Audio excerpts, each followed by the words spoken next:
Adelle Lin is an amazing artist working at the intersection of social games, play, justice work, installation. She also is a machine learning to be expert. She's really close to being one of the best machine learning people I know, which is fantastic. Brilliant woman, has more degrees than most of us will probably ever hold in their lifetime, and she's a wonderful person. So you two take it away. Hi, yeah, so I guess this is all quite funny with this setup with some of the stuff that myself and Adele wanted to talk about with regards to the relationship between sort of physical and virtual spaces. But yeah, so Adele and I have been sort of talking a little bit about sort of our practice and our experiences, specifically within 2020, that we're both sort of creative practitioners, but the thing that I think is one of the interesting things that I think sort of unites both of our works is that we're people that, whilst we work with digital mediums and we work with sort of video games and digital culture, that we're both people who are interested not just in virtual spaces, but about the translation of those works and those mediums into physical locations. So for me, that's working as a curator, bringing predominantly video games, but also sort of digital playful works into physical spaces.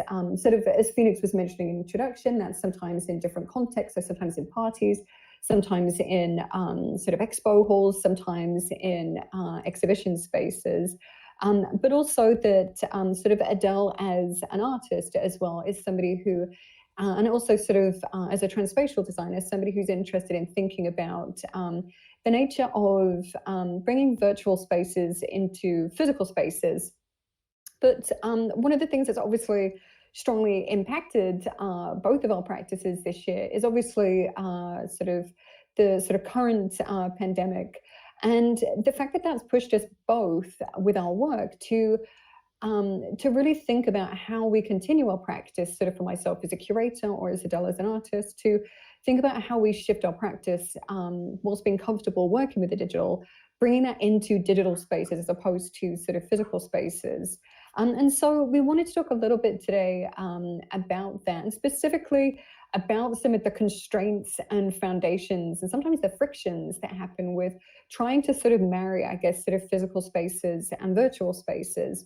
And so to start, I'm going to hand over to Adele, and she's going to talk through a couple of her projects, which perhaps provide sort of a good sort of context or foundation for what we wanted to talk about.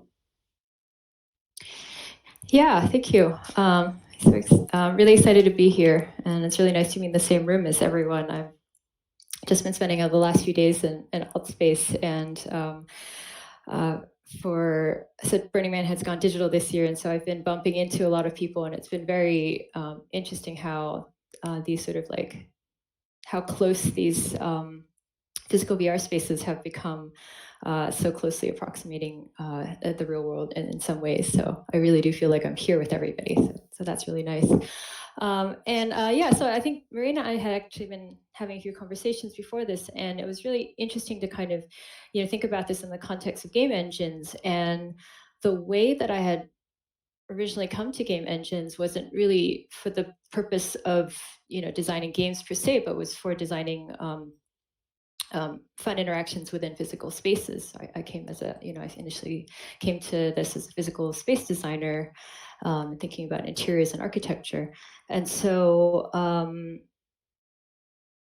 so when I came to designing interactions, a lot of the game engine tools became kind of useful for very particular things that I wanted to do. So, and when I talk to people about learning Unity and things like that, I always go like, well, what would you want to do with it? Because there's just so many ways to go about it. There's so many affordances, there's so many libraries, and if you want to do a particular thing, maybe you just go and learn to do that as opposed to learning to design a whole game. And that's how I kind of initially came about it. I'm going to show a couple of projects if I can.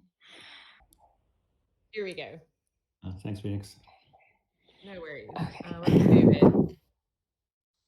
it. Awesome. So I'll just talk through this project. I still really, it was a small, quick project, but so this was the idea that I was thinking about augmented reality and doing a lot of research into that, and this idea of the unseen. And for women and friendships, a lot of what the power that we have is totally unseen.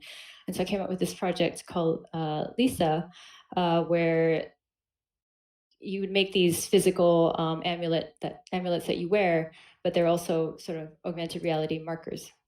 And basically, when someone wears it, and you have the app, you can see the sort of like the beauty and the sort of like the large wings and the power that we hold. And I said that was one project.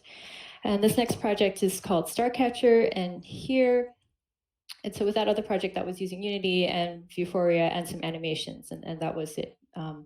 Didn't really have any mechanics in that. Whereas with this project, it was about how do we get people to, and starting to work with VR, but the headsets were really cumbersome, and I wanted people to run around. And this was for a game conference where I was invited to come design something in a space. And the idea of catching stars is something that I've always wanted, I've always loved, and I had this imagination of. So Starcatcher was using VR and the Vive, but not requiring people to wear headsets. So I had trackers on the nets here. The animations of the LEDs, when they drop, when you swing your net below them, you essentially catch them, and the whole room lights up once you've caught enough stars. Some of the conversations that we were having before about thinking about transitioning physical practice that traditionally occupies physical spaces and physical environments, that for me, one of the things that I felt conscientious about bringing things into virtual spaces is that often there's these sort of frictions and limitations and constraints that you have from the real world, which I began to realize that I missed in virtual spaces, and almost sometimes wanted to find a way to sort of build that back in. But I find it quite funny that whilst I'm saying, we were having this conversation before about how great it is to have these sort of frictions and constraints and sort of almost problems that happen in virtual spaces, and then that's also quite meta, and then that's literally happening within the presentation here. And part of me is like, actually, do you know what? Maybe it's better when technology just works. But I guess it's for what it is, for the purpose. But one of the things that I wanted to ask yourself, that I think one of the things that I noticed for me sort of during this period, sort of as somebody who works in physical spaces, that this shift, this science-specific shift from a practice that is normally rooted within physical spaces into one that exists in digital and virtual spaces.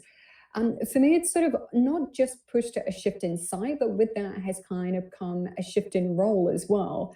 That when I'm thinking about, as a curator, sort of creating experiences within the real world, spaces that people can sort of move around, facilitating sort of experiences amongst audiences with objects, that when I'm doing that in virtual spaces and you're creating virtual spaces to facilitate those sort of similar experiences, that I'm suddenly finding myself thinking, actually, what is the line between what I'm doing as a curator and actually and being a games designer? Like, have I sort of transcended the role of creator as artist here?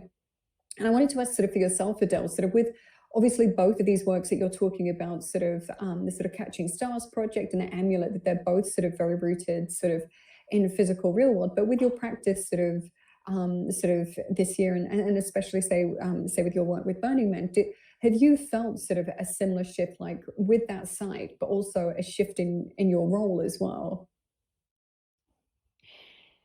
Yeah, it's really, actually, it's kind of interesting as you sort of saying that. I'm forming some new thoughts around this, but this in a way sort of redesigning for digital spaces has brought me a lot closer to sort of my traditional training of designing in physical spaces, and thinking about flow, and thinking about how people might approach a space or might move through it, and the ability to play with things like scale, which is really difficult in a physical space because the building and construction constraints, right? All of that goes away when you're in digital space, and suddenly you're kind of, you're back to the tools of almost like the proscenium, where you have the stage, and you want to direct and frame your audience. And so So I've kind of felt that shift too, because bringing people into, like, even with this, we're sort of curating how people are, where we stand, how people are, how the camera's positioned, where we are in physical and digital space. And I'm staring at the Twitch stream, which has a different view of my camera stream, and it is also in a way performative. And maybe I'll show a couple of. I'll be brave and switch to slides again and see if I can show a couple of examples here. Try and do something else with technology. Oh, exactly. So once you give the people the affordance to do something, they're like, well, maybe I can break my presentation up into a couple of chunks. And there we go. Oh. Okay, that's fine. Oh, and this is the London project, but I'm going to skip through that. And yeah, so this is the latter protest that I did in Animal Crossing, and originally it started off as wanting to sort of create a memorial for for saying their names and having their pictures, and reminding people when they came to to my island that life wasn't all that peachy as Tom Nook likes to say, but was also a bit of a fundraiser, kind of all and so this was a bit of that sort of curation, like how would a normal protest be? And so we would gather in the town hall, and then we would march, and when we got to the spot, there were places for people to sit, and we would be shouting these chants. This is a project I've been working on. I think the slides have vanished somewhere. This is alt space. This is an alt space, and if any of you have heard of Burning Man, it's this large festival in the desert. Since all of us can't be there this year, this was a gift that my partner and I had built for the camp, so that they would have this space to come and hang out.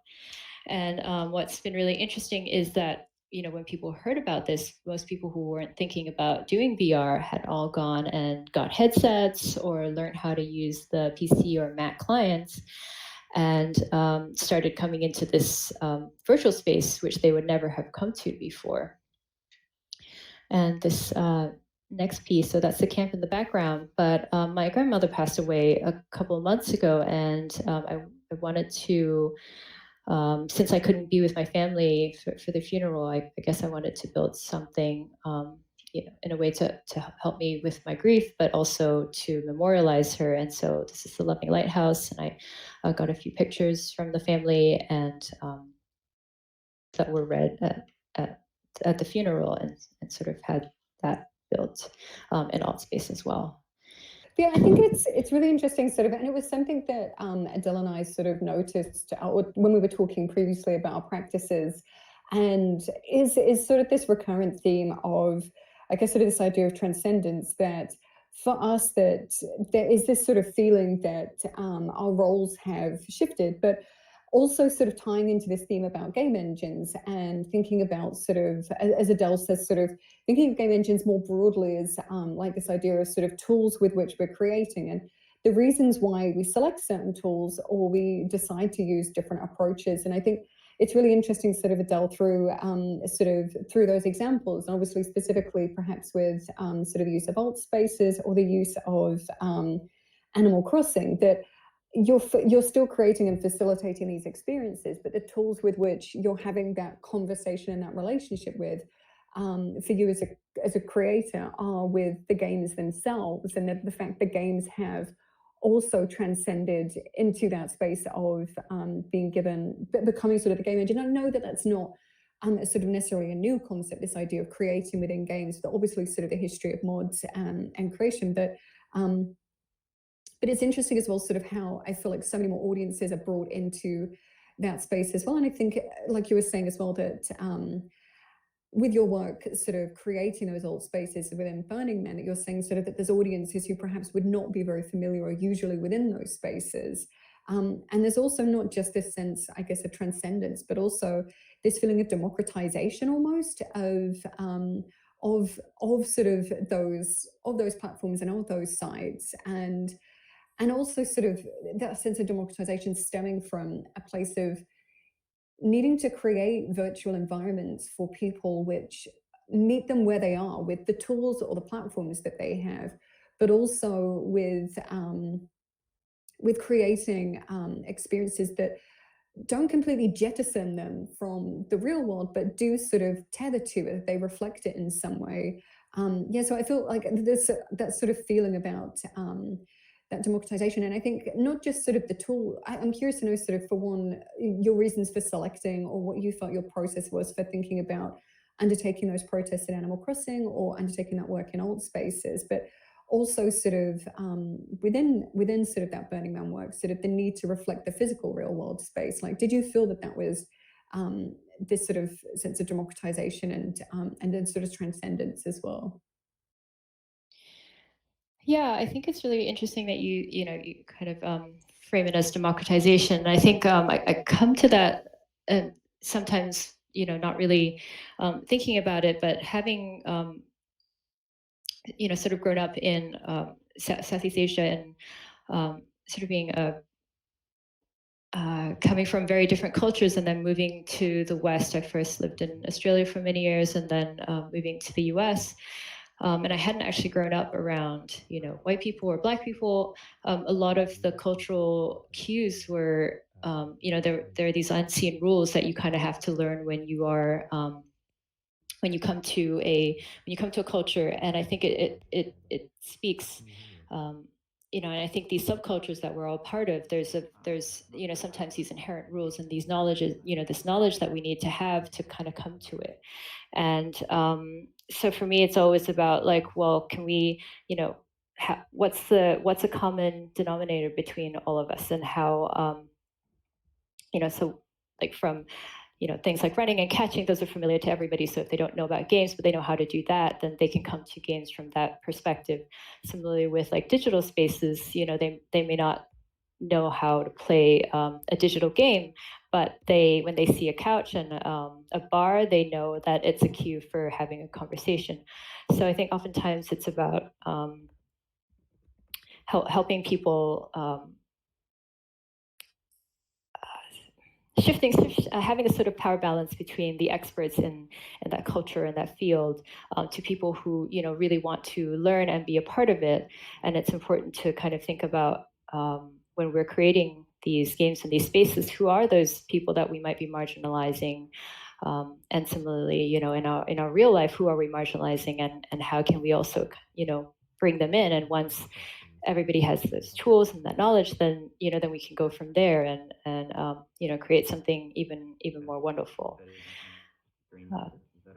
Yeah, and it's interesting sort of about the sense that, and again, sort of ties back to what we were talking about at the beginning, that when you're sort of creating these spaces, which virtual spaces, which are in some respects sort of taking the real world and taking our sort of known experiences and known settings as their starting point, that it's we can never fully literally mirror the real world. We can never really replicate those real world experiences, but we start from that point, and then I think from that becomes sort of more speculative. And I think I am really interested in the way, and I think one of the things I'm really sort of, it's been wonderful to see as well, is sort of how I think strongly people who are sort of very comfortable with games and play have sort of embraced sort of the shift to this increasing shift towards needing to sort of socialize and engage with people in virtual spaces. But that, I think, being sort of people that are comfortable playing games or people comfortable creating games, that you're much more, I think, potentially much more sort of comfortable approaching that in this much more speculative mindset, that we're not trying to create experiences that are necessarily the most sort of ergonomic, the quickest way to get from A to B. We're not necessarily trying to be efficient. We're trying to evoke emotions and evoke experiences in that space. And I think for me as a curator, that's what's always important about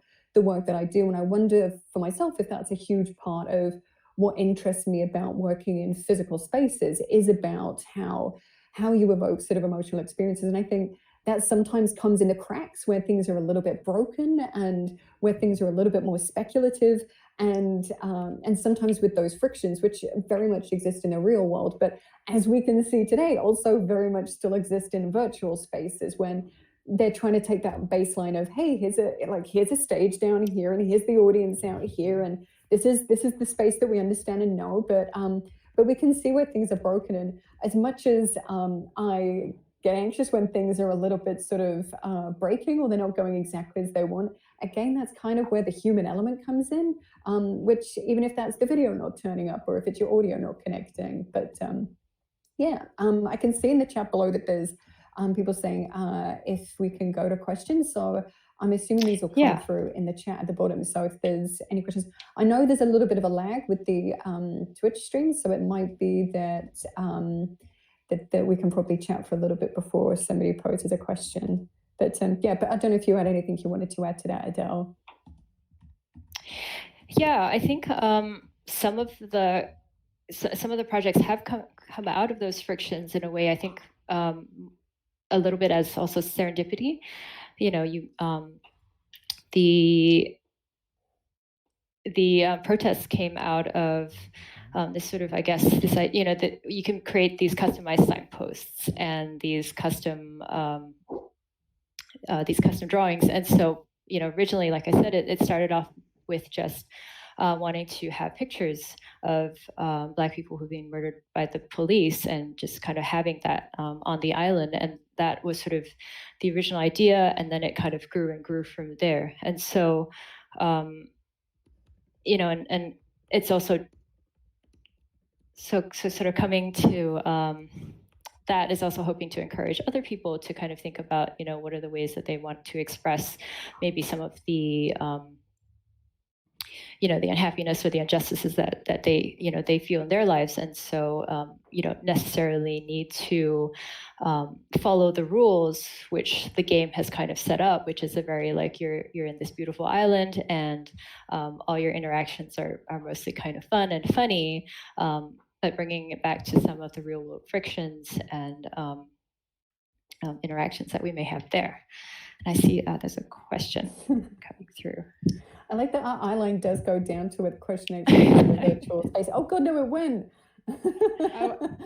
It was about moving through. Oh, thanks, Phoenix. Let me read it out. How important is the idea of moving through a virtual space when translating curating from offline to online? Maybe I can take that first. They also added a follow-up saying, like having a virtual body, being in a virtual 3D space, etc. Yes.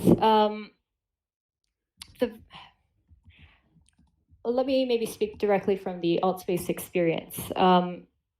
So coming to alt space from, you know, you have sort of different levels of affordances. Like if you have VR, you have hands, and if you have you come from a PC, you don't.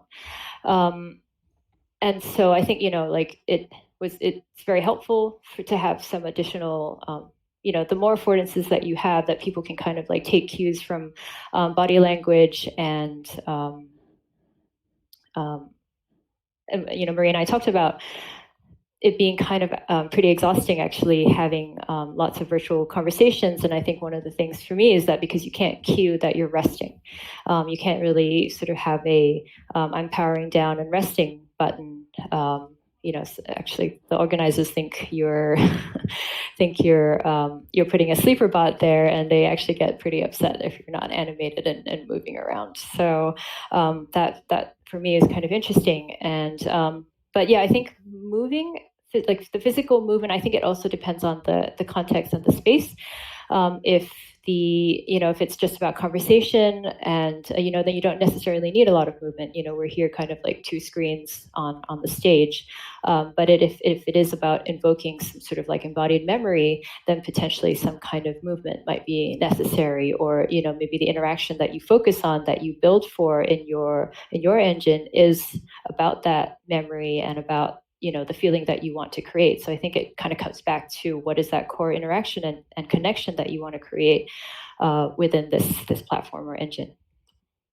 Yeah, and I think for me, sort of the answer to the question is kind of as Adelle said, like when she was talking about tools, it's sort of, well, what is it that you're seeking to gain from this? I think in terms of creating physical environments and having sort of virtual bodies that sort of represent sort of the physical world and ourselves, perhaps as we sort of more literally understand them, is I think in some respects, like, it provides this fundamental baseline that people can kind of understand both as creators, but also as the audience members, that it's like, okay, this is a space and tools that I'm perhaps sort of unfamiliar with, but I understand the context of thinking about this space. But in all honesty, I think where we operate at the moment, we're still very tethered to this idea of seeking to create, to some extent, these literal interpretations of the real world, but understanding that that sometimes isn't necessarily what we want to evoke. It's not necessarily allowing us to, those literal interpretations, I don't think always actually allow us to assume and to be around each other and to embody space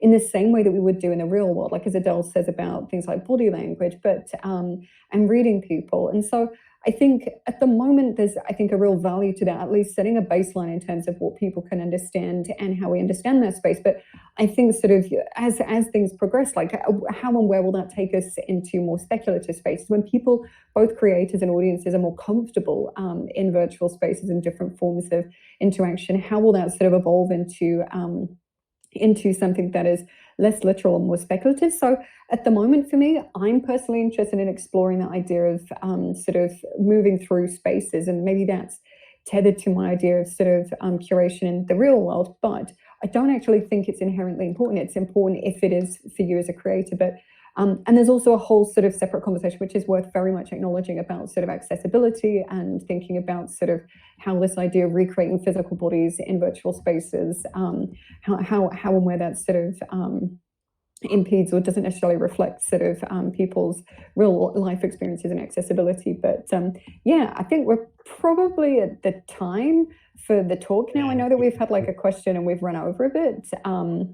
But yeah, I guess to broadly summarize, like for us, I think the thing, starting off the sort of conversations that we had sort of from this space of talking about game engines and thinking about sort of evolving those. And for us, like there's this idea of transcendence and this theme of sort of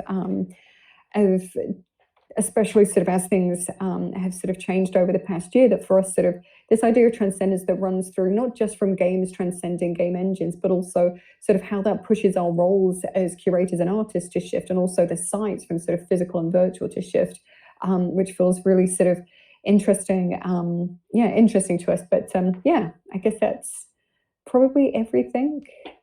But I think I've one last point to add, but I kind of just thinking about this sort of like accessibility and again, tying back to the shift from physical to digital. I think, you know, the things that we take for granted in physical space, like being able to pick up objects and being able to touch things and,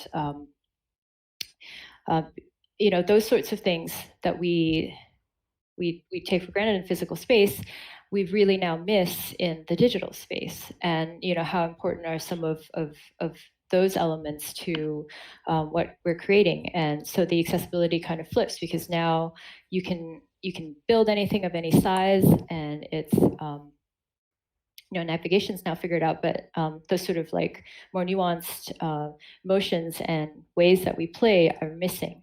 And so but it does bring opportunities then to think about different ways of playing. So maybe you're not necessarily playing with objects and you know, picking up things, but then you're playing it with space, you know, like you know, the way you move from movement from place to place, and what the scales of things and what objects you're seeing and potentially interacting through moving around or looking at, or you know, you can potentially push things. So there's like thinking about what are the different ways of playing that we would normally do, you know, with our hands or, and feet. How would we do that in a digital space? So I think it does offer up new ways of creating more surrealistic ways of playing, and I think there's a lot of opportunities there within the digital context.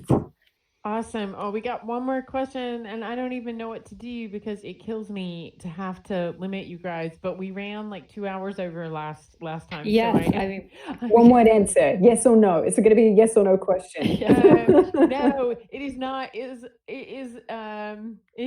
one of those Do you see the current given of first-person perspective in these kinds of spaces as a benefit or limiting factor, yes or no? It's an interesting place to start from. It's an interesting constraint to work within, but it's not the only constraint that you could work with. Uh, I think is it a Adele? limiting Yeah. factor? uh-huh. No. Yep. They're Awesome. limiting factors are opportunities for new creation. Aw, I love that. Well, thank you both so much. It's been wonderful to have you. I have adored this and could listen to this all day. So awesome. We probably you. need to move on to our next Yes. person now, but really thanks again for coming. Feel free to stick around. The talks will be great later today. Marie, you've Can got you a get great rid of our filter. cameras, Look awesome. or do we have to get rid of it? I think that I it's think gonna I've got rid of mine. Yeah. All right, cool. See you later. Cool. Thank you. Just move off the stage. Feel free to kick back and hang out in the room. You're getting lots of claps on the baby castles, folks. Really appreciated your talk. Oh, thank you. Get off the stage.